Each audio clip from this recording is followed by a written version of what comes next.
What's up, everybody? Welcome to episode 13 of 90 Minute Cocktail Hour. My name's Mike Guccione. I am your host. I am also the owner of Driftwood and Dune Photography. I do wedding photography, and portrait photography. And I am based at the Jersey Shore. So, however you found your way to this podcast, welcome. Um, today is actually a special episode. I mean, all the episodes are special, but today is kind of a fun one for me. Today, I got to talk to a wedding planner turned friend who is really the first guest who's not from my little local New Jersey bubble of vendors. We got to work together down in the Outer Banks in North Carolina over the summer for a wedding. Friends of mine, Mary and Cody, got married down at the Pine Island Lodge in Corolla, North Carolina, in the Outer Banks, and they hired a wedding planner named Sasha, who I had never met before. And whenever you're leaving your little bubble of vendors, it's always like a little bit, it can be a little scary sometimes when you don't know who you're going to be working with. But I have to say, Sasha, who was the day of coordinator for that wedding, was absolutely a delight to work with. Was absolutely on top of everything from start to finish, and was just really amazing to work with. So I kind of had it in my head, after that experience that. I really wanted to get her on the podcast and learn more about her life because just from like the little talking that we did, the day before the wedding and the day after, the day of the wedding, I kind of figured she was going to have a really interesting story. So, and she definitely does. And we talk a lot about wedding stuff, but we also talk about life stuff and traveling and the importance of that. So, without further ado, before I get into that, make sure that you like, subscribe, wherever you're listening to this, Spotify, Apple Podcasts, YouTube. Make sure you like and subscribe to the podcast. Make sure you're, share it with your friends. Leave a little comment. Let me know in real life that you like or are listening to the podcast. I love hearing from people, at weddings or wherever, like out and about, that you're listening and enjoying it. So, without further ado, here is Sasha from Smooth Sailing Weddings. Sasha, how are you? Oh, good. How are you, Mike? So good to see you. You as well. I'm so pumped you're here. I'm so pumped we're doing this. It's to give a little backstory for everyone. So, me and Sasha got to work together back in June. She is an Outer Banks, North Carolina wedding planner. I am a New Jersey wedding photographer, but we got to collaborate on a wedding for a friend of mine, and Mary had contacted you because you were recommended as a planner down there. So we got to collaborate on this wedding, and it was an amazing. I'll speak for me. It was an amazing experience for me. I'd never been to the Outer Banks before, and I think you can probably vouch for this too. It probably happens a lot more for you. I'm sure when you have like vendors coming in that aren't in your like normal vendor pool, it can be a little like scary. But I feel like with you, the day went incredibly smooth. I was really Oh, impressed thank by you. like your organization, your attention to detail, like everything. It just went so smoothly. So, Thank um, you. yeah. I So I'm think a pumped you're wedding here. plan, every wedding vendor is, first of all, is a human. So when I met you, the first thing, like you're so warm and friendly and bubbly. And for a planner, that's already like, okay, it's going to be fine. Because we deal with so many different people with so many different personalities. Different people manage stress in a different way. So yeah, with working with you was great. Cody and Mary were amazing. I mean, you know them, sweethearts. Um, and yeah, it was, we did have a couple of hiccups, like the weather was a diva on the day, but it was a great experience emotionally. It all went well, but emotionally was a truly like a heartfelt wedding. So thank you for being a part of it. Yeah, 100%. So like I said, I'm really, really pumped you're here. So why don't you like just kind of introduce yourself, like share, your business, how long you've been in business, the scope of your planning, coordination, all that kind of fun stuff. Sure, yeah. So my business is called Smooth Sailing Weddings. I'm happy that you said that it was smooth sailing on the wedding day. I used to work on cruise ships for a long time, and sailing has been a big part of my life for like 8 years. So when I was choosing a name for my business, couldn't choose a different name. So it's Smooth Sailing, and then it's weddings because Outer Banks, where I live right now, is a wedding destination. Uh, Gets crazy here, but it's a beautiful, great spot to get married. I just finished my second full year planning only. So before I used to do like part time. So now I'm full on business. Very happy. I did before I started my own business. I worked on the catering side and the floral side, and assisted some of the wedding planners here on the Outer Banks. Kind of get the inside of the back side of the business. I'm very thorough in everything I do, and I want to know it all. So now when I talk to a caterer, like I know what they're going through, or like when I'm talking to a florist and asking about something, I know that, oh, they're gonna say no, or like this one is easy to fix. So yeah, but I feel like planning was um my second nature all my life. Mm. So, all right. And I feel like having that experience, uh, like you said, you have insight that like, other planners may not have. And I feel like that also probably helps you in terms of like communicating with different vendors too. Um, but to like back up, I think what was nice about working with you on the day of was like you were very big on, we got to have this plan B, right? Like we gotta have like there's plan A, there's plan B. Yep, And and we used it. obviously yeah. And like obviously, the plan A was to have everything outside, on the grass around the pool. And the weather was looking like a little sketchy that day. And then like once it became clear, like, oh, like this is, you know, like it's gonna rain. Um, Yeah, like I was kind of oblivious to what was happening because you were busy doing with the girls and the I was doing boys. other stuff, but like we kind of saw like it started raining and we saw everyone moving inside. So all that to say, like I really appreciated that like there was a plan. It wasn't like it's raining. Oh shit, what do we do? Like Uh-huh. you were ready and the plan was executed. Thank you. I feel like um my family and my friends many times are irritated with me because they call me like a plan person. Because if I plan something, like we planned this call with you, I put it on my calendar, it's happening. Like if I don't say otherwise, it's happening. So pretty much a lot of things I'm learning to be more flexible.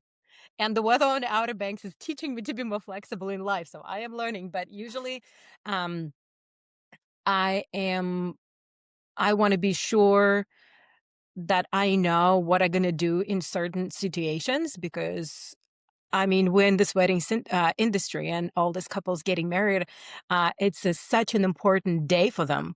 And Mm. they pay me money to make sure that it's smooth sailing. So, and I stand by it. That's why, and couples always hate talking about Plan B. They think that if we talk about the inclement weather plan, we're like, going to bring the rain. And they want to, and then sometimes they can say, like, well, because we spoke so much, the rain was here. I'm like, well, no, that's not how it works. And unfortunately, that day was a very uncommon day on the Outer Banks because many times you can predict the weather, like closer 2 days out, especially the morning of. This storm that I was passing by was not on my radar in the morning. So that was something that popped up a little bit later and was quite frustrating. But the great idea is that once we were prepping, we had that additional plan and we could execute it because we knew what was going to happen. Also, Cody and Mary had a huge, um, nice family and friends staying at the house that gave us, a lot of help. This plan would not have been, implemented without them because it involved a lot of labor bringing all those tables on that covered deck. So I was very thankful to them too. And I know, and you put yeah. my 7-year-old son to work too. Did I? Oh, yeah, Yeah, yeah, yeah. With the yeah, he was helping me in the pool. This is one of the things, like behind the scenes that people don't think, because many times people think this wedding planner shows up in a suit, like high heels, and she's like just giving orders to everybody and being like that not nice person. But they don't see that sometimes, we take the shoes off, we go in the pool to put the lamps because it's pretty, and your son was helping. yeah. No, you So were in the trenches with everyone. Um, love that. yeah. So I want to back up for a second, Hmm. because you know I the kind of the impetus for starting this podcast was just wanting to like just find out more about the people in the industry that I've gotten to work with, because so many people that I've come across are just like really, really awesome people and have really interesting stories. And there's a lot of like commonalities between a lot of us. When anytime you're in any kind of like creative or entrepreneurial industry or setting. So I'm curious to hear more about your story and like your journey to weddings. So I always like to start with, so like what was your, you know, obviously what was your path getting into wedding planning? But like prior to that, like where did you kind of see yourself, in your life? Like what was did you if you had a plan, like what was the plan? If you It sounds like you probably had a plan. But like I didn't. no, you Well, didn't? All right. well, So, I kind let's of get did, into it. but then I took a 360. Yeah, so that's what I want to hear about. So like, where were you like maybe, end of high school? Like what were you thinking about in terms of like where you wanted to do, what you wanted to do, where you wanted to go? Love the question. Thank you for Yeah. asking. And kind of like as you saying the question, like, oh my God, it's like my whole life. How am I gonna fit it in a couple of minutes? But we have Yeah. time. Okay, thank you. All right, let me get a cup of coffee. Yeah. um, so when I was growing up, I was jealous of those kids who were like, "Oh, I want to be a doctor. Oh, I want to be, I don't know, a lawyer." I didn't have any specific talents that were kind of striking, and I was set for a certain path in life. Um, my mom told me that accountants get very good pay, and math was very easy for me. So I was like, okay, I'll be an accountant because my mom said it's great pay. And then when I was in high school, when you go to this advanced math classes, I'm not sure this is me. Like this sucks. And then what happened to me when I started choosing like a university where I wanted to go in my country, I'm originally from Russia, and the system of education is slightly changing right now. But when I was going to college, you have to choose your major before you do your entrance exams. So you cannot go to like a university and do credits and then choose your path. You have to make before you bring your papers there, you need to know who you want to be. So that puts a lot of stress and pressure on, on a 15, 17, a 16, 17-year-old kid. So we have all this pressure. So, and I noticed that so jealous of people who speak English. Mhm. I was like so jealous. I thought it's their superpower. And then I was like, Mom, I want to study languages. So I went to the linguistic university and I did 5 years of that. We have this as what is called a higher education. So I had a goal. I wanted to speak English and do something in English. And then that kind of evolved. I did a lot of traveling. I did a lot of different international programs, internships in different countries. So that was all of that was fun. I graduated a linguist and a teacher of English and actually Spanish, but that's long forgotten.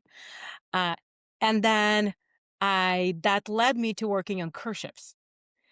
And I worked on cruise ships for 8 years. I worked for Park West Gallery, one of the largest privately owned galleries in the world.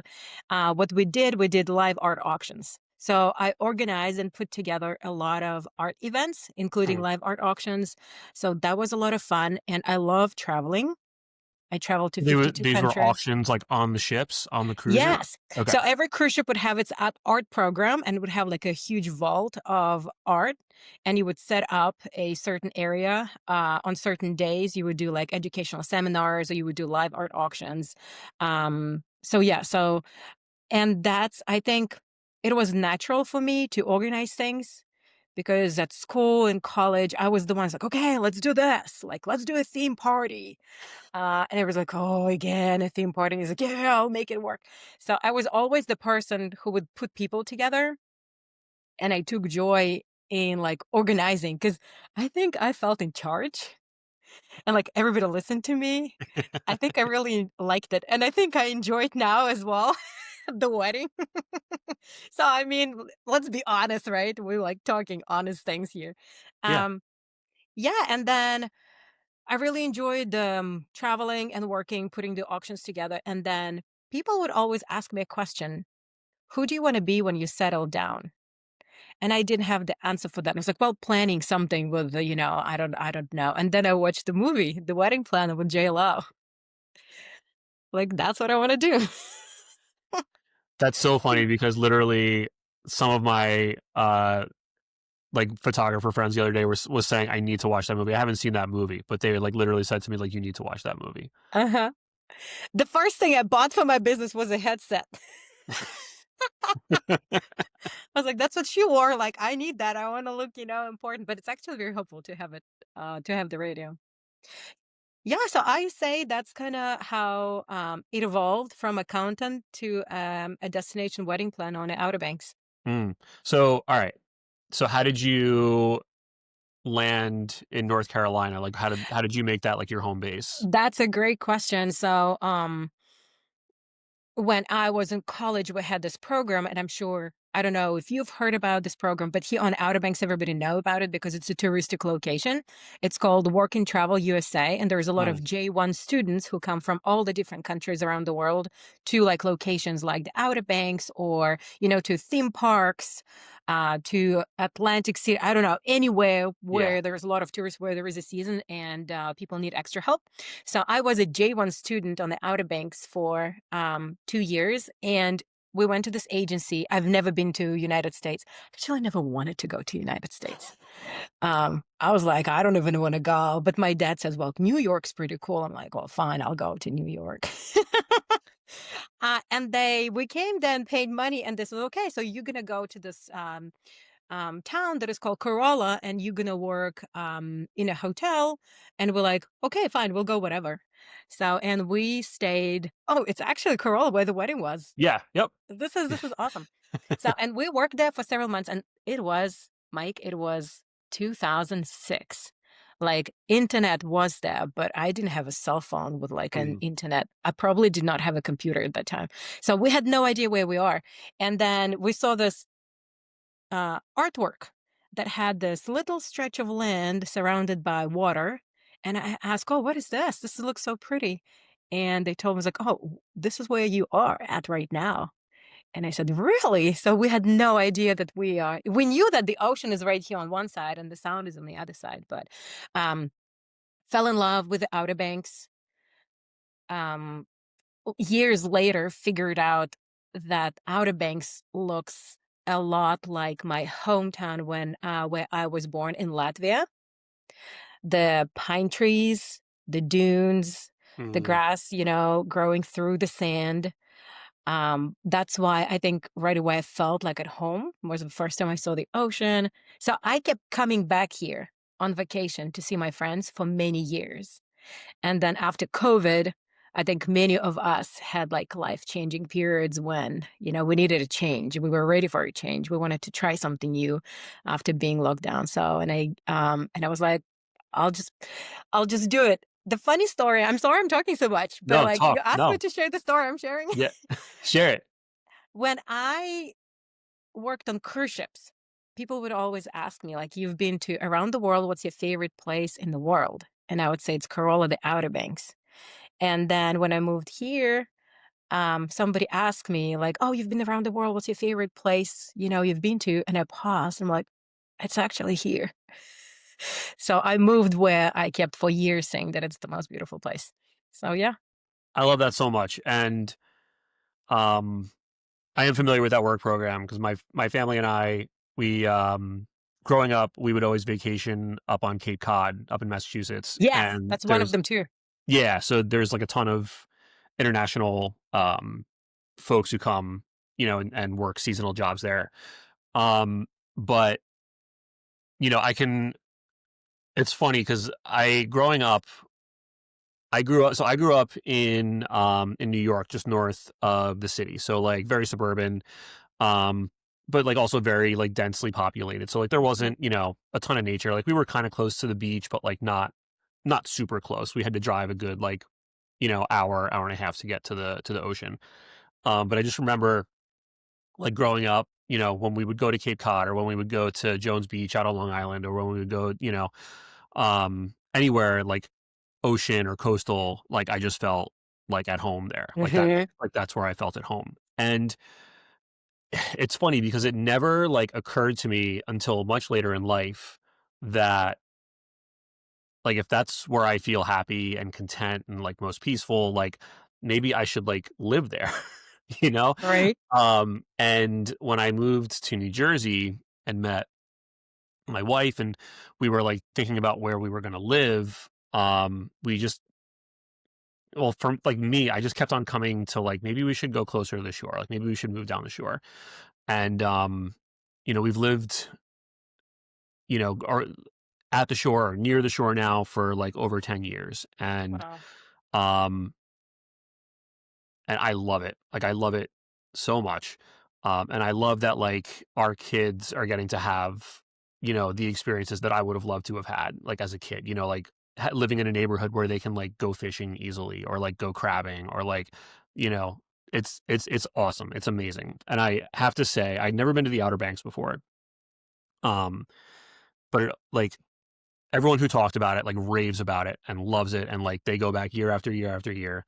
Um, and so I didn't really know what to expect, but I kind of like figured, and after seeing photos of like the Pine Island Lodge and seeing like what, like, The venue what where the wedding the was? venue, yeah, yeah. Um, I had a feeling it was going to be something special, but that whole week, like, was just absolutely incredible. And Oh. I think I think I left the house once to go to, like, the grocery store. I, like, really didn't go anywhere, like, I just stayed there Uh-huh. and just literally, like, soaked up, like, being on the beach and, like, being around the people, uh, but I don't know that I'd ever been somewhere where, like, the beach was so consistently beautiful. Like, every single day, it was, like, 2 to 3 foot waves, calm, like, offshore winds, um Well, you came on the right week. It's not always like this. I can tell you Yeah, stories. I know, growing up, like, or being near the beach, like, yeah, it can be very turbulent, but I guess, like, the point of that is, like, um, it was beautiful, and, like, the Absolutely. energy was beautiful, and the people that we met on the beach were also, like, friendly and happy, and it was just, like, such an amazing experience, and I can understand why you wanted to stay there, Uh-huh. or, like, you chose that place, 100%. Yeah, many times when you post the photos from like your location, our beaches are similar in a way. You Yeah. also have the dune, and it's also similar. It's not the emerald green beach. So I'm like, is Mike here? I'm like, oh no, that's back home. No, there's Um, a state park near me called Island Beach State Park that is like huh. it's one of the last places in New Jersey that's like untouched, not developed. And it's kind of like the geography is very similar to the Outer Banks in that it's like a very thin strip of land with the ocean on one side and the bay on the other. And but the dunes are just so like epic and rolling and that's one of my favorite places to shoot. So Perfect. that's probably why I felt at home in the Outer Banks too, because you walk onto the beach and you have to walk up over this big dune to get down onto the Uh-huh. beach and like, and in the places where it's not developed, like you can kind of see it's a very similar like geography. But yeah, I, have always been drawn to that, like the sand dunes and like the vegetation there and the light there. And even like the smell. I don't know, this is like weird, but like I don't know, there's something about Oh, the no. smell, like 100% the smell.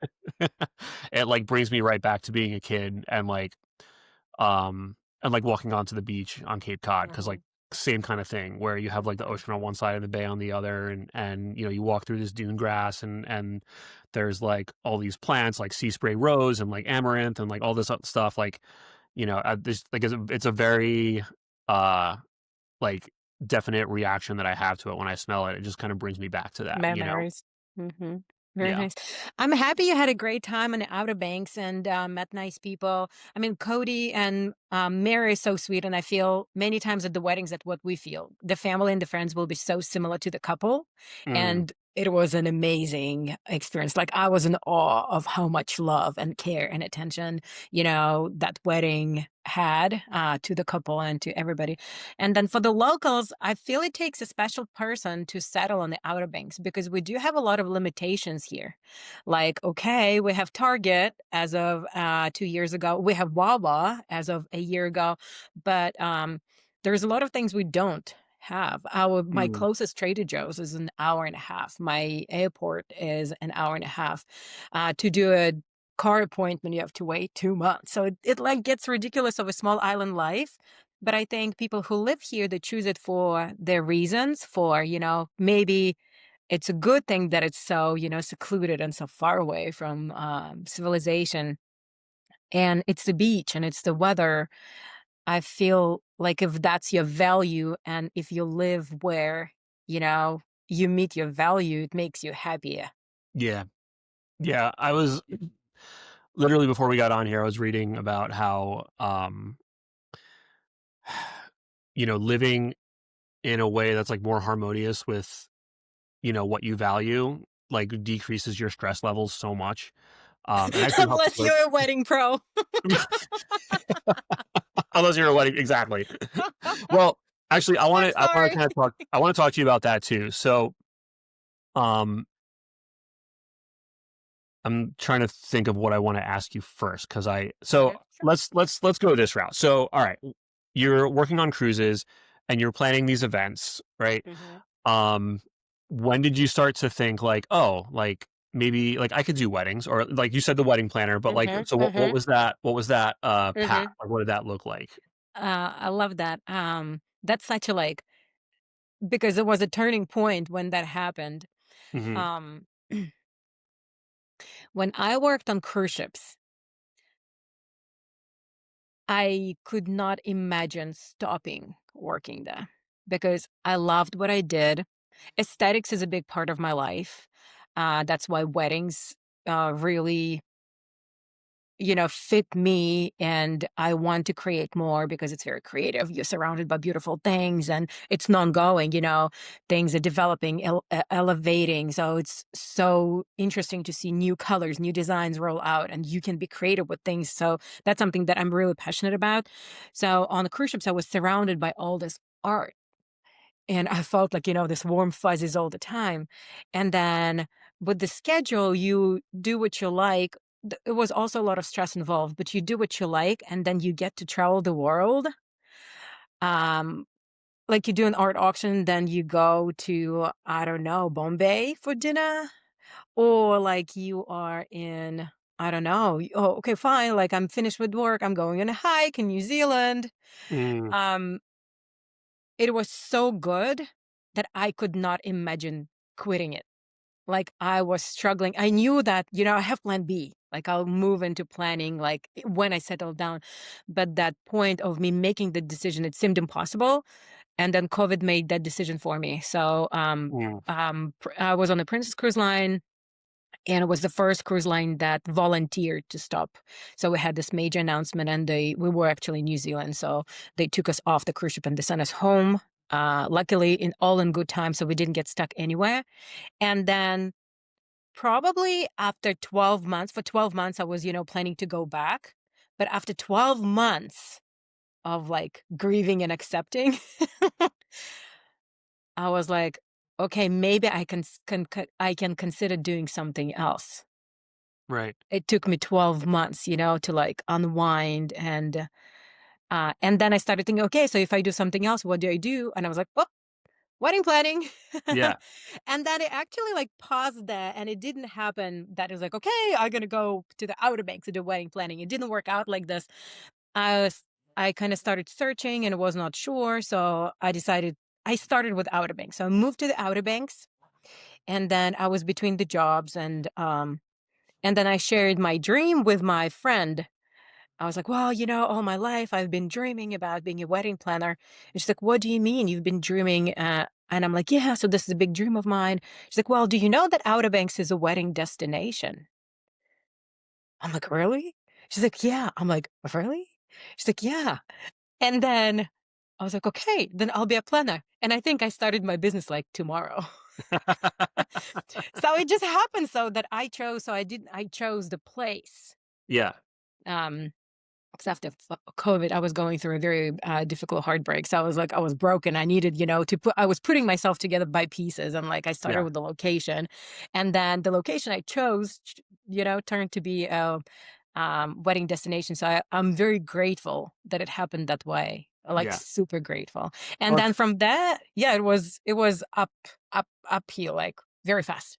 yeah. Well, I was gonna say, like, it's not a coincidence, right?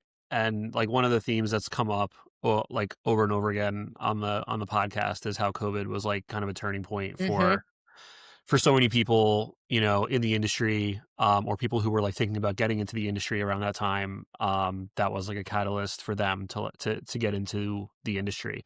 But it's also kind of interesting, like, and it kind of makes sense, right? That if you had been living this lifestyle for so long where you were constantly on the move, right? Like you're, mhm, mhm, going all over the world and you had like there's momentum there, right? Like you have this momentum of like traveling and seeing new things and constantly being like stimulated in that way. mhm. And then to have to stop that, like go cold turkey, like that's got to be really, really tough.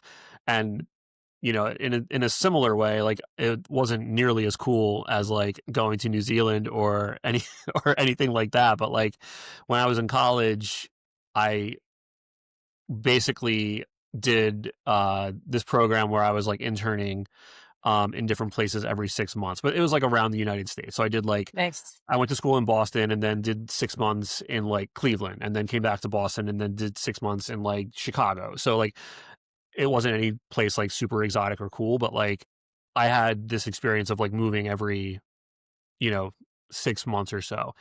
And then when I moved to New Jersey and kind of having to like settle in like a home base, it was like you start to get that itch of like, I gotta go somewhere, like I gotta do something.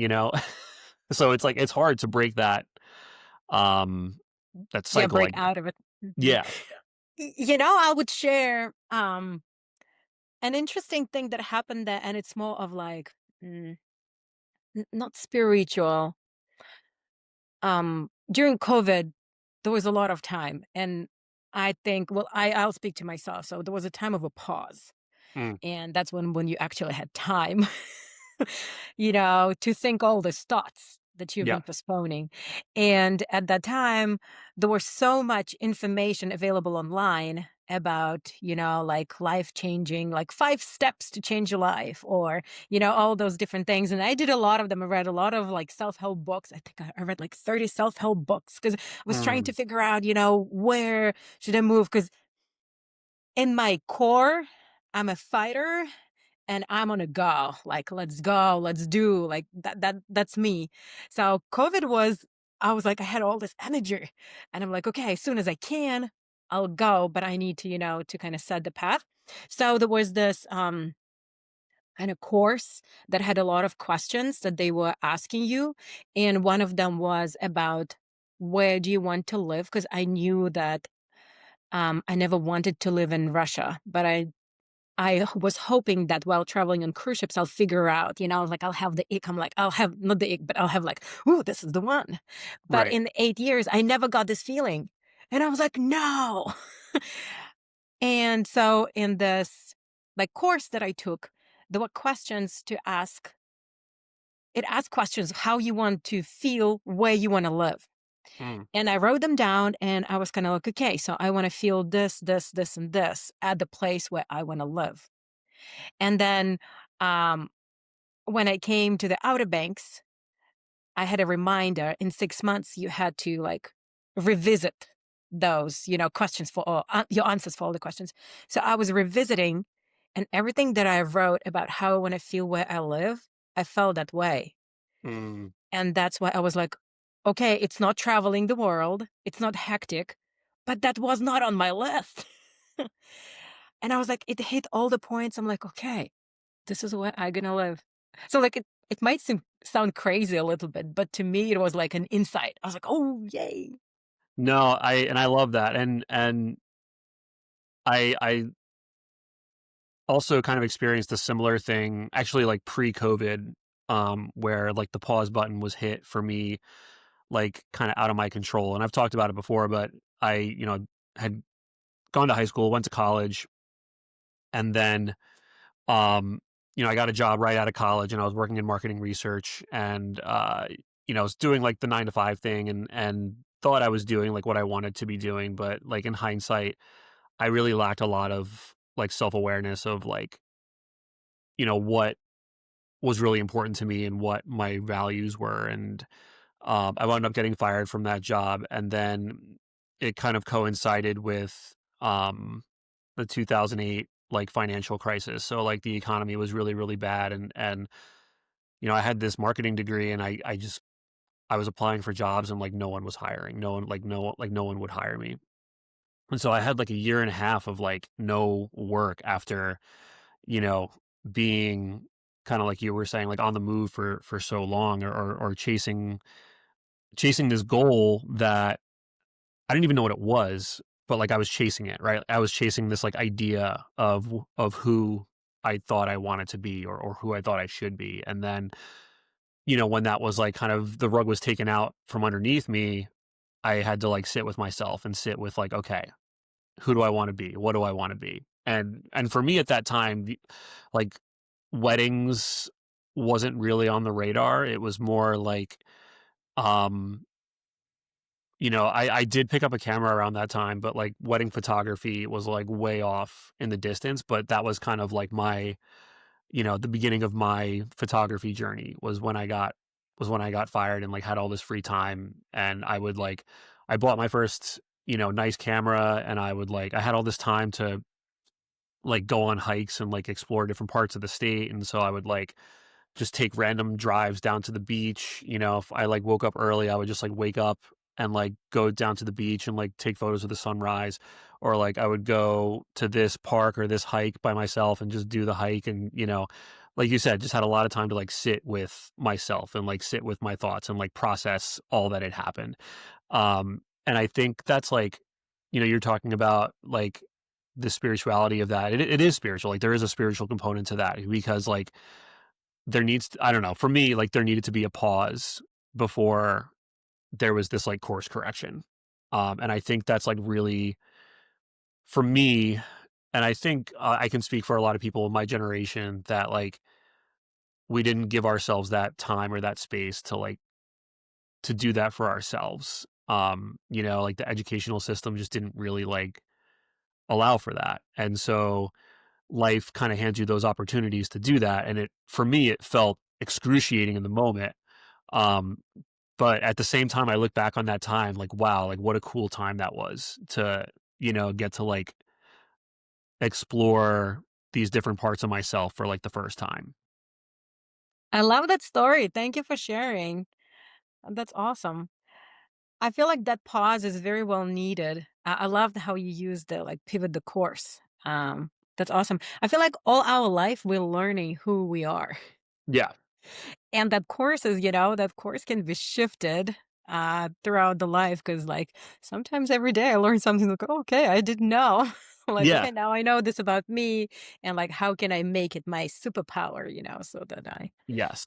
Yes. 100%, 100%. And the things that, like, you know, there were different aspects of my personality that I thought I needed to, like, kinda stifle and, like, shut down, and in reality, and I'll just say what they were, like, so for me, like, I definitely kinda err on the more, like, sensitive side of things, like, I tend to be more, like, feeling and more, like, Yep, same empathetic, here. and yeah, like, and I can, growing up, I always kind of saw that as like a liability. I didn't like, I didn't, I guess like I didn't like that about myself. I thought I needed to be like strong and like Mhm. stoic and like, whatever society's idea of like a man is like supposed to be, right? And the older I've gotten and, I've been very fortunate to have people in my life that have like kind of pointed out to me that that's actually like a really important uh, you know, personality trait to have. Um, and I think in the wedding industry, especially with like brides and couples, and wedding days, that is a superpower, like being able to be in tune with like the vibe of the day and um, kind of and read the room, when like things Mhm. are happening and you have to kind of make like quick split second decisions. So I like how I just really like that word, like superpower, like those things that, Uh-huh. you know, we don't, Yeah, necessarily think as good things, like those become our superpowers. for sure. I like that you shared that, like being sensitive, especially, I don't know, it's a little bit different for United States, but like in Russia, Mm, especially for a guy, like, no, you have to be, like you said, you have to be tough. Um, and then, because when we are still, growing, we don't know better. We like believe all these people who say things like even, um, I think probably like in the last, well, COVID, yeah, last 5 years, I'm like, what happened 5 years ago? I was like, oh, that's what happened. So, like 5 years ago, my family would tell me, it was like, oh, you take it close to heart. Oh, you need to grow thicker skin. Or you need to like, don't pay attention, And before I would be like, oh, yeah, there's something wrong with me. Now, don't they dare tell me that. They're gonna hear reply. I mean, it's gonna be polite. It's gonna start. I know you that you saying it because you love me, but this is how I am. mm, And I'm sure you feel the benefits of this feature too, because I mean, if it's green, it's such a beautiful green. If the sun is out, oh my God, the sunshine.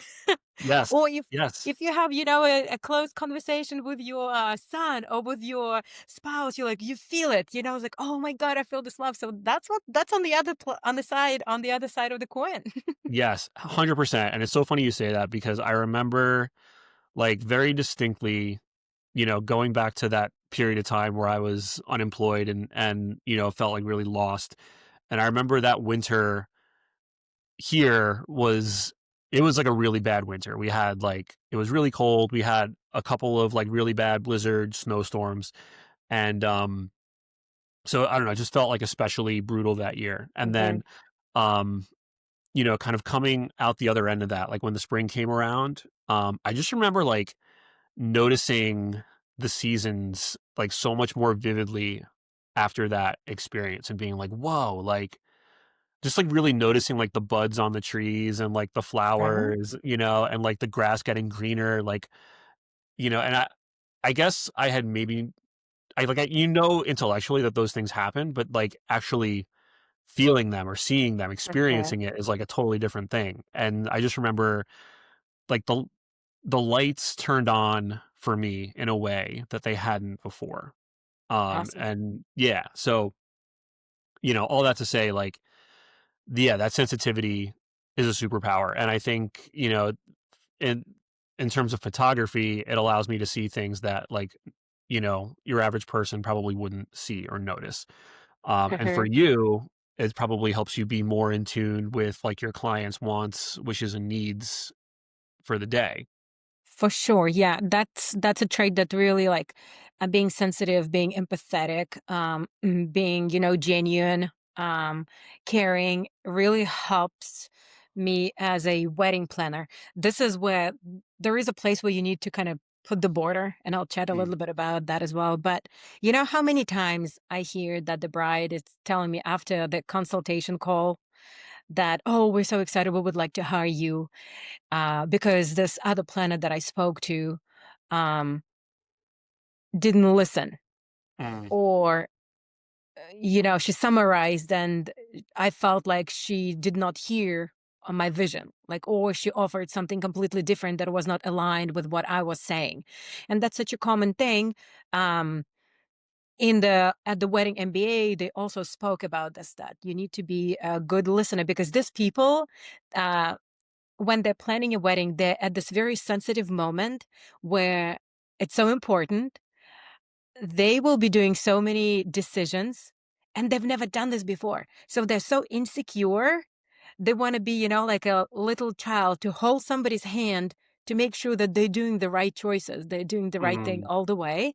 Um, that's why that helps to kind of tune in with them, hear out. I like asking mm, questions when I'm not understanding something. I usually don't go with the flow. I'd like to pause and, it's like just to make sure that if that is this, or that is that, so that I understand correctly. Um, and then I always have the door open for them. I always tell them that choose a planner that you're vibing with because I'm going to be in your face so much. Like I will be at the wedding. Like I will be there all the time. You need to be comfortable, with my vibe because I'm very hyper. So, like, are you okay with that? Especially ask that when I speak to like a calmer couple. I'm like, are you sure? And they're like, yeah, that's what we need. I'm like, okay, let's go. Um, and then on the wedding day, sometimes I see things happen. There's always something happening at the wedding. My goal is for the couple not to know what mm, happened. But many times it's helps to read like you said, read the room, read the facial expressions and catch that moment. What happened? And they says, no, it's okay because everybody's trying to be polite. I'm like, no, you need to tell me what happens. Like, well, actually, this and this and this. And okay, we'll fix it. So that really helps. Being warm, we do so many transactions during the day. We go grocery shopping. We go doctors. We work. We have so many colleagues. We have so many interactions during the day. And if it's nice to have a warm interaction with your planner, I don't know, it just adds it. But on the other side, like what was difficult for me when I started, because I was like this open heart. Yes, of course. Like, okay, oh, you cannot talk at 6. Fine. Yeah, I can talk at yeah, 9 p.m. Or like, oh, sure, you need this. Of course. Yeah, I'm gonna do it right now. I'm gonna cancel all my friends with meetings. I'm gonna do it right now. So it needs to be like healthy boundaries as a yeah, wedding professional. Yeah. And then, hearing them out. Yeah, I see that it's really bothering you. And I see, yes, we will make sure we'll fix it. I'll do it, first thing Monday morning. It's on my priority list. right. Um, yeah, that was guilty. Yeah, no, I still struggle with that. Um, Oh, me too. 'Cause A little bit better though. um, yeah, I think, like you said, like that's kind of the trade-off of being a little more involved, empathetic, is that you want to do right by your people, right? Like, and you know, whether it's right, whether it's wrong, I don't know, but I've always it's hard for me to compartmentalize people, right? Like it's hard for me to say like, "Oh, well this is my friend and this is my client." Like I kind of like want to treat Mhm. everyone like the same, and I cuz I don't, maybe it's bad boundaries, but like I want to be friends with the people that I surround myself with, whether I'm your wedding photographer or whether I've been your friend or whatever. Like I just want people like I just want to have a good time with everyone. I just want to like play with Yeah. everybody. You want to develop a relationship, a nice Yes. relationship, because what you chose to do is a big part of your life. We Yes. work so many hours during the day, every day, if you're wedding pro. Yeah. That you want this to be enjoyable. And I hear you. And Mike, I'm not sure if like we're in the same boat here. I don't know if that's good or bad, but I also feel like, now the day of well, my planning is kind of going all the time, right? I either do uh offline weddings or we do online planning. So it never really stops. But what I experienced this year, um there was one couple that we really vibed together. And when the wedding was over, it was a tremendous success. And we did like the debriefing, we did like everything, and then we exchanged phone numbers. We're like, yes, okay, so we'll stay in touch. But then I was sad. Mm, I was sad though. I was very happy for them, but I was very sad for myself that this is over. yeah. So So I can feel you, but then, as I say, like, I'm honest about things. So, and we spoke about it. I said, like, I'm so sad. And then we kind of spoke about, probably making it, developing it from a work project and now completing that and going to the friends path. And we're friends now. Yeah, that's awesome. I love that. That's Yeah, I awesome. mean, as photographers, I feel like, we have this kind of bonus of, we get to hopefully capture other like milestones down the road, so like even if I photograph like someone's wedding, maybe I get to Hmm. do like, their friend's wedding or like, other family weddings or, if they're going to start a family, I get to do their, maternity photos, family photos down the line. So like I get to kind of have those touch points down the line. But I hear you like with certain couples, you really just like click and connect with and yeah, when it's over, it's like, man, like I'm glad you guys got married, but I want to hang out with Right. You say another thing is, in your business, um, you do have you have an opportunity for returning clients. Yes. In Yeah. my business, being especially destination wedding, like, I Mm. hope I'm not gonna have returning clients. Right. I have referrals and everything, but, many times when couple visit, we grab a coffee, um, Mm. but I feel like I would love to probably if I lived in a different location to do events, like Yeah. big birthdays, the gender reveal parties, like all of that.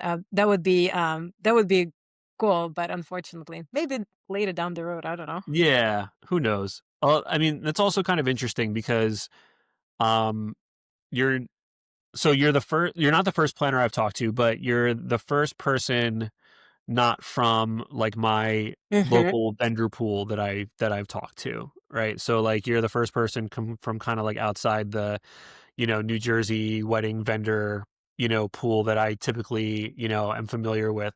So it's interesting to hear your perspective and hear the perspective of like a destination wedding planner. So um, where do most of your clients come from? Where are they coming from? Like, how do they Mhm. find you? And, what does that like planning process look like for you? Looks like for being Yeah. because it's a destination.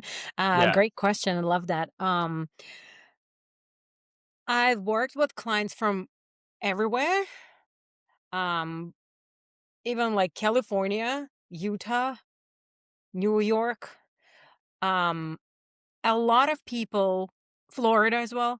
But I would say the majority of people, oh, a lot of Ohio as well. There's a lot of people from Ohio making Outer Banks their destination vacation, which Hmm. many times leads to having a wedding here. I would say the majority of people is from Virginia, like Virginia Beach, Hmm. Chesapeake, um, Richmond, DC area, just because of the location. Right. Those are the people who usually vacation here, like a family vacation once a year, or they own a house here. And that leads them, to be married, to want to have a wedding here. Um, but from everywhere around the United States, um, if we were talking about geography, they usually find me. I'm sure you're familiar with the knot. Hmm. So that's like a wedding registry. Um, Mixed feelings about the knot. but I'm sure that not just you. but you have to be there because if you're not there, the bride and the groom will be like, or the couple. I'll stay with the neutral language. The couple will be, um, what's wrong with her? Why she's not there? I feel like the first touch point is the knot.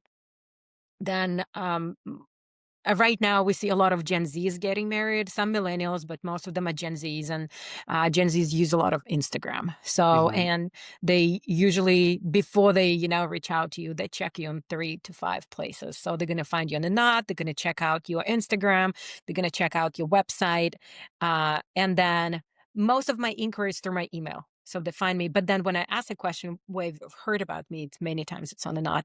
Also, vendor referrals. We do have a close, tight community here on the Outer Banks. And we have different personalities, different backgrounds, and I feel like we guide, our couples to the best vendor that fits their needs because Mm. everybody's different. Yeah, so I would say that's how they reach out. And then the first point would be a phone call. So I usually, when I get an inquiry, I reply to them. I send them my Instagram because my Instagram, um, oh, like I have a personality. I want them to see who I am before they reach out. Because what if if they don't like it? Because I'm funny. I can't be like, my sense of humor is a little bit different. Like it's just, I'm very, on the wedding day, you've seen me. I'm very serious. Like things are done. Yeah. Um, But, I like a good laugh. So I send them to my Instagram to see if they're comfortable. And Instagram also gives you a lot of visual of what weddings look like.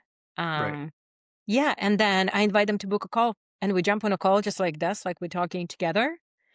And yeah, we chat about the wedding, about the needs. Most of the time I ask them what made them look for a planner because that's the biggest, that's their biggest pain, why they're looking to spend money and find a professional to help them out. Yeah, and we start from there. And then because it's a destination, once we work together, um I love meeting my couples before the wedding day, because they many times book a venue tour. They book a hair and makeup trial. They do engagement shoots here. They do for tastings.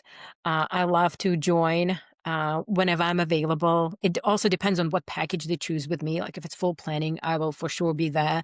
But even for like wedding management, I would love to join and meet my couple because it helps me to connect and be better, you know, kind of know them better so that I am a better, in terms like better fitting the plan on the day because Yeah. now I know them and we're connected. Yeah, so we do that. I just did like a tour last week. There was a couple. It was actually the bride and her sister. Uh, they flew from Florida and we Mhm. toured a venue last week. So it was a lovely visit. Yeah. That's awesome. I love that. Yeah, and I have seen you on the wedding day, and you do get stuff done, and I appreciate that about you. But you also, like Thank you. but you also come Don't doubt across, like, about that. really but you also come across as, like, really, like, funny and quirky, like, Oh, on your thank you. Instagram, like and even though you had that, like, get stuff done mentality on the day of the wedding, you were still, like, approachable. Like, anytime I had like a question or we were talking logistics of I think we wound up kind of switching around like when we were going to do Mhm, the sunset or golden hour portraits, even though it was like a cloudy day, so there wasn't much of a sunset at that point. Like we kind of switched gears, and you were very open to to changing things on the fly, so you're very easy to talk to. um but like, and that kind of goes back to something you said before about like just being approachable and being like um, just being like a kind person or like yes. a kind face on a wedding day, and like it can be a stressful day for everyone, for the couple, Mhm, for the vendors, for the family. Like it's a beautiful day, but there's a lot. Like there's a lot happening, and there's a lot of emotions, there's a lot of logistics, it's just a lot. Um and I've found for me, like I'm regardless of what's happening, and obviously we all make mistakes and we all like mhm, don't always hit our ideal, but I'm always trying to talk to the other vendors and obviously the couple in, the most upbeat, kindest way that I can, like at all times. mhm, mhm. I Um, wanted may I add something? yeah. I think when I started working in this industry, I I feel like I'm so full of myself. Like I mean, that's my personality too. Like I'm my confidence. I'm like, I want to be the ambassador that that tells the other vendors at the weddings that the planner can be a nice person who will Mhm. care if you ate, who will care if you know what's happening, who will care if you need a band-aid, who will care if you have a headache. When I started working, I was so surprised when the vendors would reach back to me and says like, "Thank you so much. It was so great working with you." I'm like, "Yeah, same here. It was great." It was honestly great, and I started to understand that not a lot of planners, um, do that. Some of the planners, they focus on their client, which is perfect, it's great, and they have the job done, but there's a lot of, how if I were to say it, a lot of vendors don't like planners because a planner on the day is usually this little angry woman that bosses everybody around, and this is the perception of us. And Hmm. if you get me in certain points of the day, this is who I am. Because right now, like in my memory, I have a list of things. It's 10 things. Five of them is high priority. I'm delegating some of them to my assistant. I'm trying to deal with number one. Number two, the aunt is standing right here. This girl is asking me. So it's a lot of stress and it's natural, not to be at your pleasant self. But then when that list is done, I will always come back to you and say, did you find it? I'm so sorry. Do you still Yeah. need that Tylenol?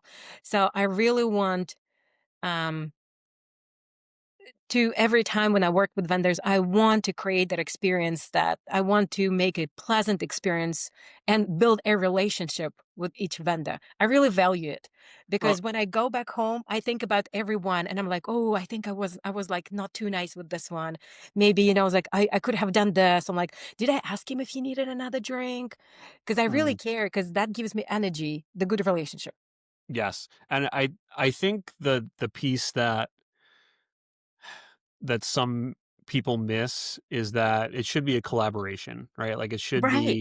it should be us like working together for like a common goal, right? It's not um I think people's ego sometimes gets in the way of what's happening.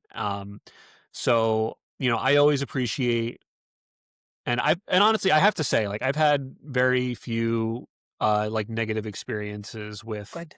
with planners, and vendors in general. Like, it's very few and far between when someone's, like, just not pleasant to work with, but, I think I'd, like, try to really surround myself with, my crew and, like, the vendors and the venues that I wanna work at too. But all that aside, like, um, I think people kind of forget that it's a collaboration and that we're all kind of in this together, like, for the good of the couple. So, it we should be like, I love when planners reach out to me and say, like, "Hey, what do you have your photography timeline in place yet?" Mhm. Because I think what can sometimes happen is, like, when there isn't a planner, and you can The photographer is the planner. kinda, yeah, yeah. So, there's this thing that happens where, like, as photographers, and in fairness, like, and this may sound kind of like, cold, but it's not that I don't care, like, but my attention is not focused on things that are happening when I'm not there. Like, before I get there, um, like, I just tell people this is when I think I would like your hair and makeup to be done. However that gets done, I don't care. Mhm, mhm, Um, and then this is the time that, my coverage ends. So I'll work with like the venue or the planner or whoever to make sure that we get all the formalities and your cake cutting like before I leave. And then after that, like, it's out of my hands.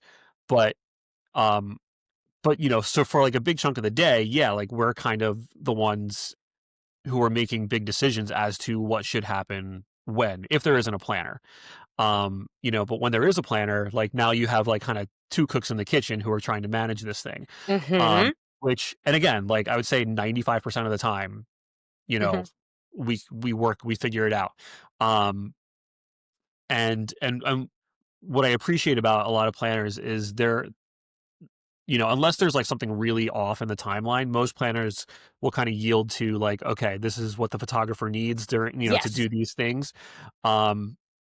And like that's the framework, and then we'll kind of build out around that.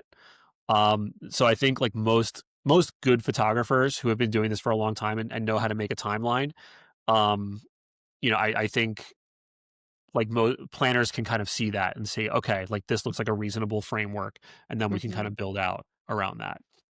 I agree, like, when I do a timeline with a couple, There is always, but I need to reach out to photographer and ask him or her if this is gonna, be the best scenario for the best shots that you are wanting. Mhm. Because I never finalize a timeline because for me, there's certain things I cannot take photos like that. I'm like, okay, so I'm gonna take my baby, and I'm like, okay, this is my baby. Can you do what you do best with this baby? Mm.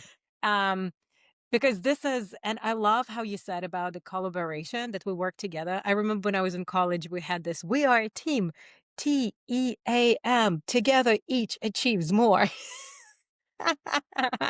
And that's true. It is. Like if I tell them that, okay, this is a timeline, but let's check by the photographer, and then you tweak a couple of things, which gives them better shots. Who is happier? Everybody's happy. So now photographers like that's non-negotiable for me. Photographer wants this, like this is non-negotiable. The same as sunset. Sunset is Mm. not negotiable. So photographer's timeline is non-negotiable. Yeah. Yeah, and I appreciate, like, obviously, I'm willing to move things around, like, and things happen on the day of, right? Like, you have to be Mhm, flexible. You mhm, have to be willing to, um change your workflow on the fly, because like any number of things can happen, right? Like mhm, maybe for whatever reason the bridal party, you're doing couples portraits and then you want to do bridal party, but then the bridal party's not ready. So you have to kind of like shift gears and say, all right, well, is the family ready? Like, can we do family photos? Can we get that done? Like who's here? Who's ready to go? Um, I had a wedding a couple weeks ago where uh, it rained here, and literally, like during the first look, it just started pouring rain, and had to like mhm. run back inside, kind of regroup, see who was ready, see who was here, kind of use the indoor spaces at the venue. Are we going to get a break in the rain because we want to go to this other location and do photos? And like, so we're all like looking at the radar. It was like a tough day, but um and because of the weather, like, the weather was what made it hard, like, if that wasn't, the X factor, it Mhm, would've been a very mhm. smooth day, Yeah, but, like, you don't know until the day there's certain things that you can't plan yeah, for to until predict. Mhm. the day of, and even with a backup plan, you still need to be flexible. For sure. Yeah. Yeah, I so love it, I love it. There's a lot of things, like, I can keep commenting because this is yeah, such a subject, dear to my heart. I love it. I love that you're sharing your experience, and for sure, there is the worst days, there is beautiful weather, plan A, and there is horrible weather, plan B, and there is in between. yes, Those are like if when I wake up, the dam's like, it's gonna be a tough day. It's gonna be a tough day. So even if it's, a 50 people wedding, a very little table settings, easy, sweet couple, easy family, no bridal party, it will still be very stressful because you will be making decisions. You will be like, checking back and making those decisions every hour. Um, Decision making for wedding planner is something that, I make the decision, I am responsible for it. So if I make a mhm, a call for a plan B and if it doesn't rain, that's on me, and, yeah, but sometimes you make a call and it rains, and it's like, "Okay, you're happy that it rained?" I mean, I'm not happy it rained, but I'm happy it rained because we were inside anyway, so right. Well, and what's interesting too for photographers, and I think this is probably true for planners as well, to a certain degree, but like when it comes to photography, at a certain point, like the technical knowledge of your camera and your knowledge of like lighting and posing, like those things do get better over time. But at a certain point, I feel like that knowledge all kind of plateaus, and like you get to a point where you've kind of mastered that piece of it. And then I think what starts to get better and what starts to make your photos better is not so much like your technical knowledge or your posing knowledge, but it's your decision making about, Mhm. like what you're going to do, and like your plan and where you're going to put people and when you're going to put them there, based on all the different factors of the day. Cause definitely early on in my career, um, you know, I made decisions that I later said to myself, "Well, if I'm put in this situation again, like, this is what I could do better." And, like, those things all worked out fine. Like, it always works out good. Mhm. Um, but, I'm always thinking to myself and, one of my character defects is, like, you go home thinking, like, what you said to this person or, like, how you could have approached, this better. I'm doing the same thing, but I'm thinking in terms of, like, "Well, did I miss this shot or could I have done this shot better?" Should I have put them in that light? Like, maybe I should have, like, turned them this way a little bit to get that, like, highlight off Mhm. the face, whatever. Like, this is Mhm, what I mhm, go mhm, through in my mhm. mind, and even though I may have done, like, 99 things out of 100 right on a wedding day, I'll think about that one thing that, like, I could have tweaked a little bit to, like, do a little bit better. And so, I am always thinking to myself, "All right, like, how can I do it better or differently?" And it's always a moving target because every day is different, right? For So, like, sure. every venue is different, every couple's different, I'm sure for you, every design is different, uh, the seasons are different, like, you guys are dealing with, like, hurricanes and, like, we deal with that too, but, like, this year was, I think, There was a especially couple. challenging. Yeah. Yeah. Um, but yeah, all that to say, so I'm curious, like, over the years, like, how has your decision-making Mhm. process changed? I'm very thank you for this question. I'm very similar to you and I feel like what you would when you were saying is like, "Oh, did I do this? Should I have done this in a different way?" It's like self-reflection and a desire to be better, desire to grow in your business. So all of those good things that push you. I mean, sometimes this anxiety can shut up a little bit and let me rest, but most of the times it's like a helping tool that you can see as, a potential to growth. Right, right. Um, it's definitely over the years, the more experience you have, experience works for you. Like for sure, when I was at the university, we had like a paper book where you would, when you have like tests and exams, you would bring it to the teacher, and the teacher would like put your mark and like put a signature. Uh, and um, and then we used to say like for the first 2 years, you work for the book, and then in the last 3 years, the book works for you. Mm, Because after the 2 years, the teacher opens the book and is like, "Oh, there is only A's." Like, "I'm not gonna put C in here. Fine, I'll do a B." So that's why the first 2 years are very important, to kinda, like, invest, in this book. So I feel like it's the same with business. When we work, especially people who are, self-conscious about what they do and we wanna do great, um, we invest so much time and we do so much reflection that this experience really accumulates. And at some point, it helps you a lot. mm, About the decision making, you're so right saying that every wedding, a wedding is a wedding, but every wedding is different. And of course, it helps when you are, at the same venue and you've done it before or you had a similar situation. Um, How to I'm just thinking, like, as I'm talking, like, I'm thinking, can I give, like, an example where the decision was but even that day, um, I don't know, it's kinda like this fall, I had a very difficult situation. We had an elopement planned for an Ocracoke, and for those who don't know, Ocracoke is an, small island on the Outer Banks. So you travel through the entire Outer Banks, and then you get on a ferry, and then you travel to this island. It's like a tiny island. So we had this Hurricane Umberto coming, and I was like, okay, so I wasn't sure, what to do. And that's on me because they live in Washington, D.C. They have no idea I'm an Outer Banks wedding planner. So, and what helps then, and that's something that I've been learning for the last 5 months. If you don't know, ask for help.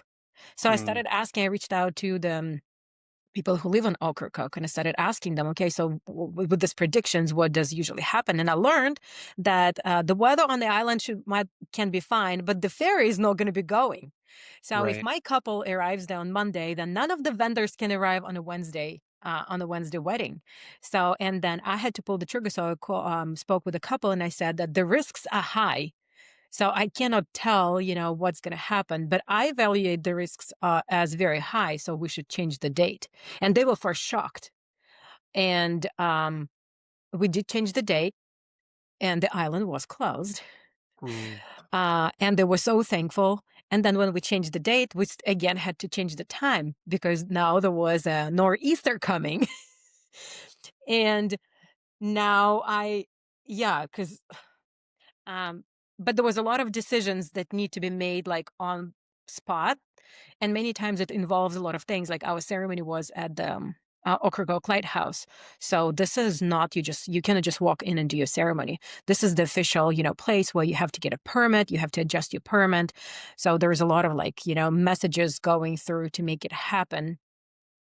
But I guess what I learned is with decisions, kind of see what are the options, how high is the risk, and you can always be open with a couple because some yeah, couples would tell me, like, we're willing to risk.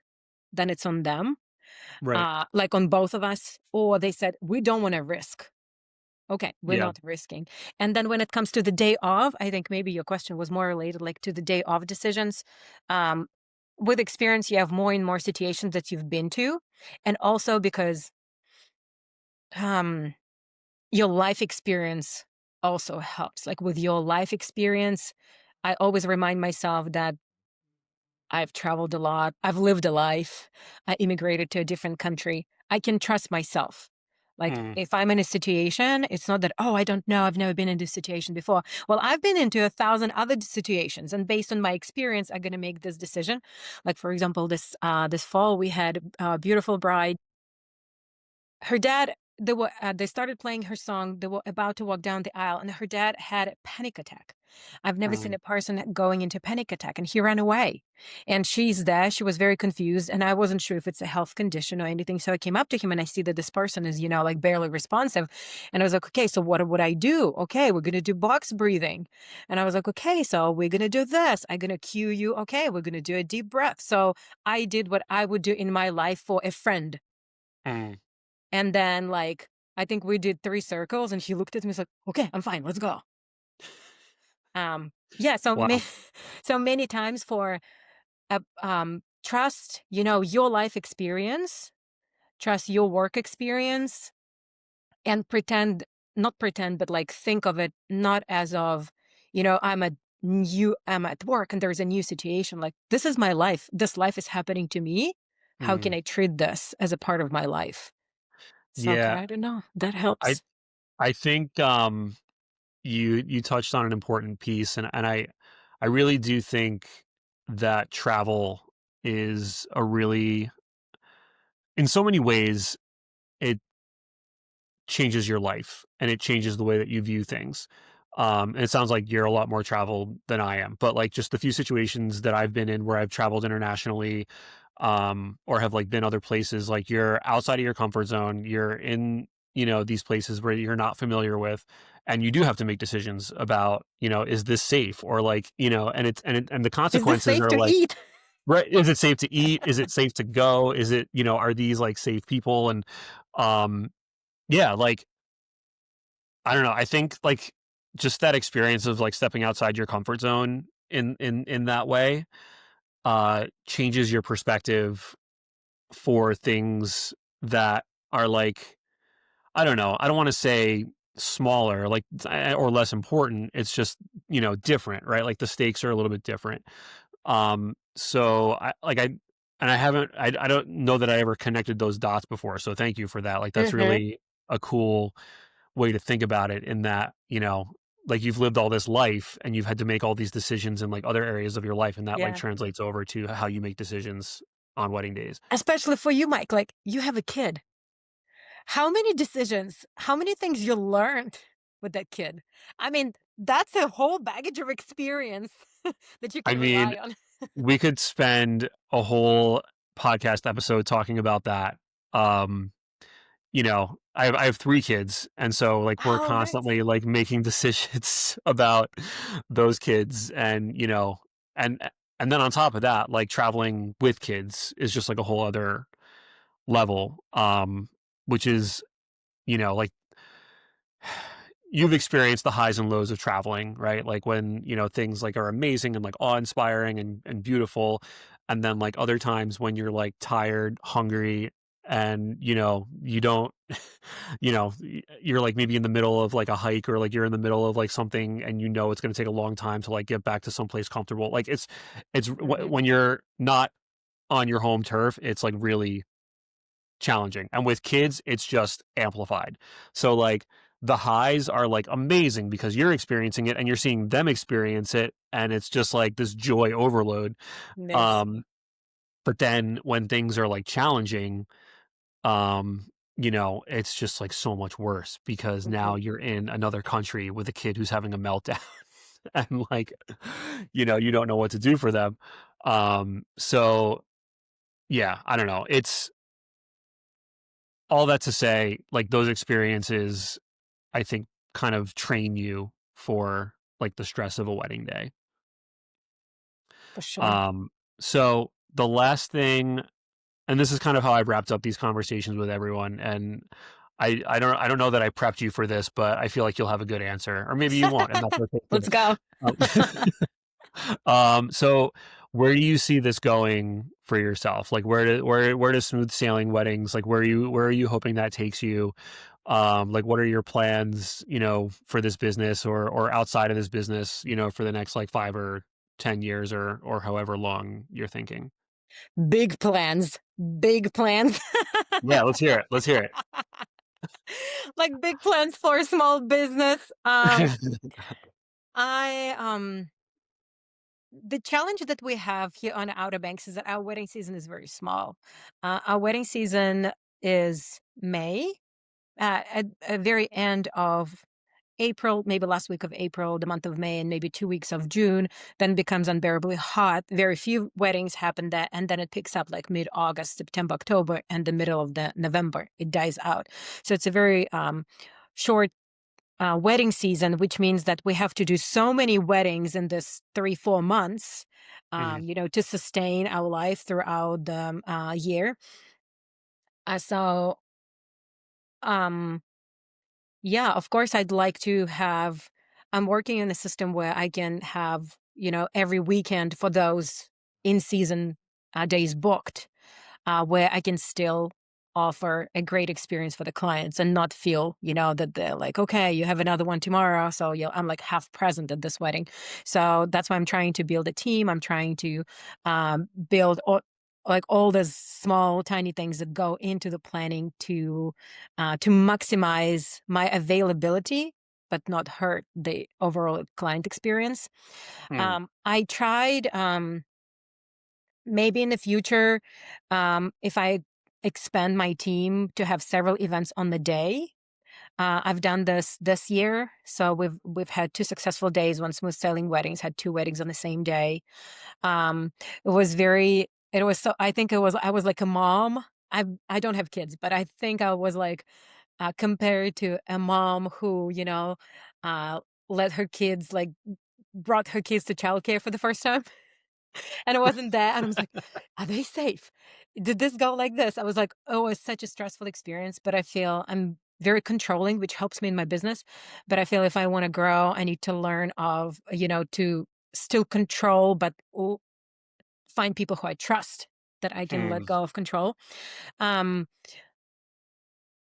there is also so I think, for me, as far as expansion, I wanna elevate up in the terms of my offerings, like in the terms of experience, in the terms of designs. So I would like to do more like more elevated designs when we do customize, like at Cody's and Mary's wedding, when we do more, customizations and signs.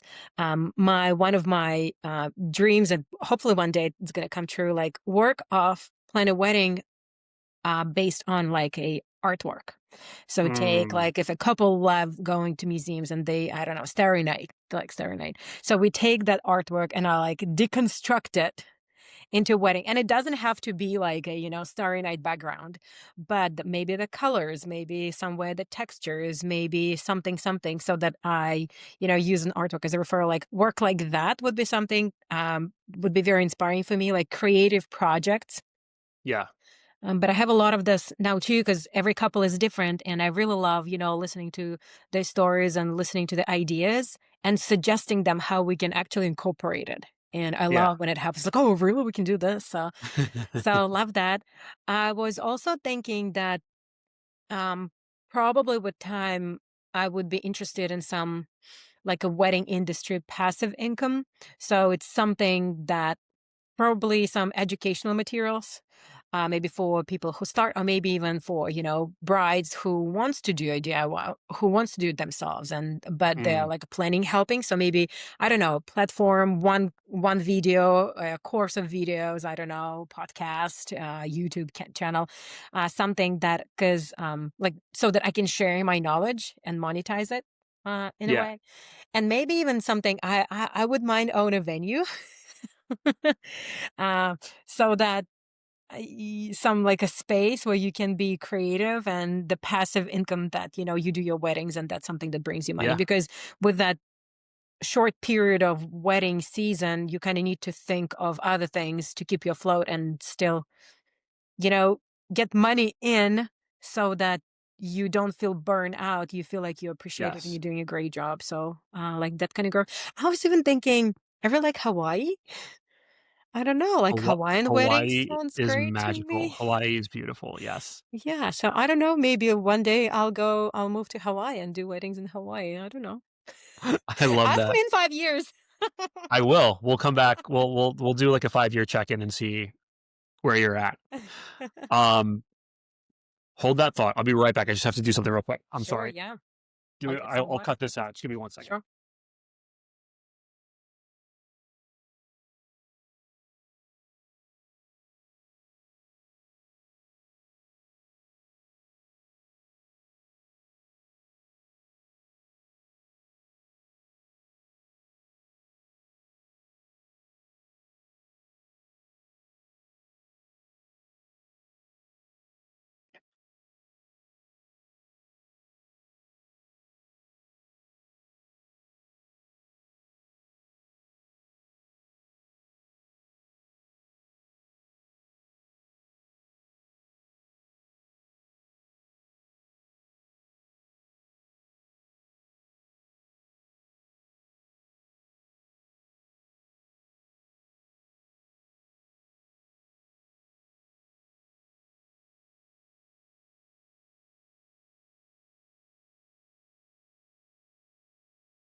So sorry about that. Oh, you're fine. I've been drinking all this coffee, and It's I've been morning. Also, my big water. yeah. I really had to pee, and I, like, couldn't think anymore, and I didn't And wanna then, like, end you that way. you you stop, like, thinking straight when you have to Yes. go. Yes, yes. So I, like, wanted to end, like, not feeling that way, so Yeah, of course, yeah, totally. As a wedding planner, that's so funny. We have non-negotiables on the wedding day. yeah. If you're thirsty, it's a non-negotiable. You can tell, like, I will tell my sister will tell me, like, okay, non-negotiable thirsty. Like we say it out Mm. loud and we go find a drink or like go buy a drink or whatever. And we have another one, a non-negotiable pee. Like I have to pee because before my assistant would tell me, I was like, because many times planner think like I have to pee. Okay, I'm gonna do this, and then I pee, and then I'm gonna do this, and I'm gonna pee, and then after that, the bride calls you, and then the mom, and it's like you pee, like an hour later. So we made it like say it out loud. I need to pee. It's a non-negotiable. So like you drop it in the middle, and it's so like you can be like in the middle of doing something, and I'm like I have to go. So you kind of pause it and you go, but it helped because this Yeah, is your human being necessities, and like we neglect ourselves so much on wedding days. it's true. It's true. It's so many times I don't know, it just like falls by the wayside and I don't know how or you know, whatever. I'm with you. I'm with you. It's one of the Yeah, struggles for sure. yeah. um, but there was something you said before that I wanted to come back to, and oh my gosh, now I can't think of it. Um, but oh, well, this was one thing. The like taking inspiration from art, like taking Mhm. inspiration from, and there's actually some photographers that I've been talking to lately who were like, yeah, like I take my inspiration from like this specific film director who like has this very specific style or like, and I don't know, I've never thought about like my photography in that way. But I think it's kind of, I don't know, it's kind of fun to think about like taking inspiration from art to create design um and I forgot to shout out before Creamery Hill who Oh, came yeah. down to the Outer Banks with us and had this just like insane all these like amazing like the Table setups settings, for mhm. yeah, the table settings and the rentals and like kind of the tropical like pink green theme. And it's funny because she's from New Jersey and I had never worked with her up here, and like I worked with her for the first time down with you. So I would maybe love to pick her brain and kind of see like where she draws her inspiration from. But For sure. um, And she's I doing it with a little baby too, so yes, yes. Well, and that's the other thing too, like, and I love what you said about, maybe in 5 years, like, I'll be in Hawaii. Like, I like to think that, me and my wife kinda keep the door open for whatever opportunities might present themselves, and one of the things that was so beautiful about coming down to the Outer Banks was the fact that it presented us with this opportunity to bring the whole family.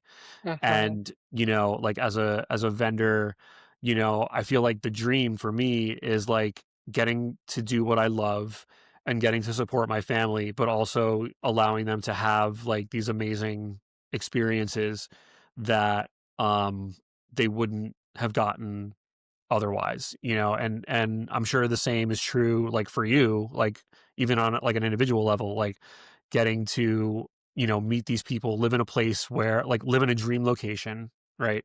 Doing something that you love doing, being around awesome people all the time, being around weddings, which yeah, are stressful, but like it's a party, like you're around people on like one of the, happiest days of their life. Um, you know, like when you're in the thick of it, when you're burnt out, like, yeah, it can feel a little overwhelming and you can feel worn down. But I always try to come back to like, I'm not sitting in an office, right? I'm not like mhm, living somewhere that I don't want to be living. I'm not doing something that I don't want to be doing. Like I chose this, right? Like this, I'm not stuck here, like mhm. I'm choosing this. And so I like really try to remember that and be like grateful for that. I like it. Maybe I should remind myself too, because I go in a different like path when that happens in my head. I'm very being a sensitive person, like if I'm tired, oh, I hate life because I'm tired and I cannot be doing things that I want to be doing. So I'm not feeling Mm, well, and I usually I like it today I cannot imagine that these thoughts come to my head, but they do. Like, am I doing the right thing? mm, Like, is that what I wanna be doing? Like, do I wanna feel like this every Sunday? Because Sunday, like, after Saturday wedding, especially if it rained, like, your Sunday morning is horrible. And what I'm thinking to myself is I take those moments as, "Okay, so if I feel this way, how can I next time make it 1% better?" So, like, I take it as a kinda learning curve where I need to shift the course. Like, for example, okay, I'm feeling this well. I don't like the way I feel. Okay, so I learned hello, I learned what protein is and how powerful it is. So when you wake up, instead of, going for a cinnamon bun, if you have an omelet, you actually feel better. yeah. So, like, things like that. And then I can think about the previous day. And I can think it's like, okay, so how can I make my wedding day a little bit different so that the next day I feel a little bit better? Like, well, okay, so what if instead of like one pair of shoes, I switch my shoes so that my feet get different elevation and different like support so that it's better for my shoes. So, and I think once I do like the self reflect, so this kind of depressive state makes me to self reflect. And if Mm, I take it in the direction, no, like, oh, my life sucks, but like, what is one thing I want to change by the end of like 20 weddings at the end of the season? I've already changed, 20 things, and my Sunday is not as bad. Like my Sunday in November is not as bad as a Sunday in May. So that's yeah, how can I take it. But I've also remind myself that, like I actually chose to do what I like to do, and I'm honored, like I'm grateful to be doing what I want and like to do. yeah. I think, like, I can relate to that because, there are times where it's not when I replay the day and I'm thinking about those things that I could have done better, a lot of times it's not like constructive, right? Like it's more like beating myself up, like, oh, Hmm. like you should have done this, and like you're a terrible photographer. Like Hmm. Hmm. like why Yeah, are I you say even I'm a, doing I'm a this? terrible coordinator. Yeah. Yeah. So, and like those little practical things, like you just said, like, instead of eating a shitty breakfast, eating like, something that's actually like good for you and like gives you energy, you can like approach those situations from a more proactive standpoint instead of looking at them from like, oh, you suck, you should just quit, to, okay, like, first of all, it's not as bad as you think it is. Like the photo is fine. It's probably a lot better than you think it is. And then second of all, what are you going to do differently next time? Or how are you going to approach Mhm, that situation differently next time so you don't have this thought of like, could I have done it differently? mhm. And that's taken a long time for me, like to develop tools to deal with that Yes. aspect of my Mhm. personality because like when like you said, like when that um, you know, when that mentality hits, it can be really debilitating. Uh and you lose so much time to it. Like you lose, you Right? know, like you lose so much time to like this thinking that's not helping anything. Um, so, but I also think at the same time, like a lot of people go through that, and whether it's imposter syndrome or whether it's, you know, just having this like distorted perception of, something we did on a wedding day, like I don't think that's unique to just us. Like I think a For lot of people sure. go through that. Yeah, absolutely. Also, another thing that I learned, I do it in my life, and I do it in at the wedding as well. When you feel that way, when you feel like a certain way that you are down, I remind myself, work related or life related, I remind myself that this is temporary. This will Mm, pass. Like there's the yeah. saying, this too shall pass. This is Yes. true. It will pass. Some things, going to take 24 hours. Some things like, the loss of close people, like take a longer time, but it still gets easier. And like this little stress, it will pass. Just like Yes. help yourself out and it will pass. Yeah. Yeah. 100%. Um, I'm Sasha. I'm so grateful that you made time for this. Thank you so much. I know we scheduled this like months in advance, Oh, look, the heart. and Do you see it? now it's wild. That's crazy. Wait, hold on. Does it do it for me too? No, I don't see it. That was so cool. I didn't know it did that. For those of you listening, Sasha just made a little like heart thing with her hands, and then the screen just shot out little red hearts, which is amazing. Hold Yeah, on, do and it one I more did it the millennial style. Oh, you Oh, see, it's it's doing it very again. good. I'm not Wait, the like, not the Gen Z or like how let's they did like this. why isn't mine doing it? Maybe your heart's better than mine. Oh, Oh, it's doing it put it again. closer. Do it lower. I don't know. I don't know. Maybe my fingers are just too fat and disgusting. No, it's not true. Your fingers are great. Your fingers are the fingers of a very talented photographer. Thank you. I appreciate that. Mm. um, but again, Sasha, thank you so much for making the time to do this. It was a pleasure getting to work with you back in June. and it's been really cool to keep in touch and like see what you've been doing. And I love seeing your reels and your posts on Instagram, and I'd love to stay in touch, and see where you're at, see where this takes you, see where this takes the both of us. And for sure, when, not if, when I come back to the Outer Banks, we're gonna grab a cup of coffee and catch up. Thank you so much, Mike. Thank you for having me. I really enjoyed talking. It was kind of conversation about wedding industry and life as well.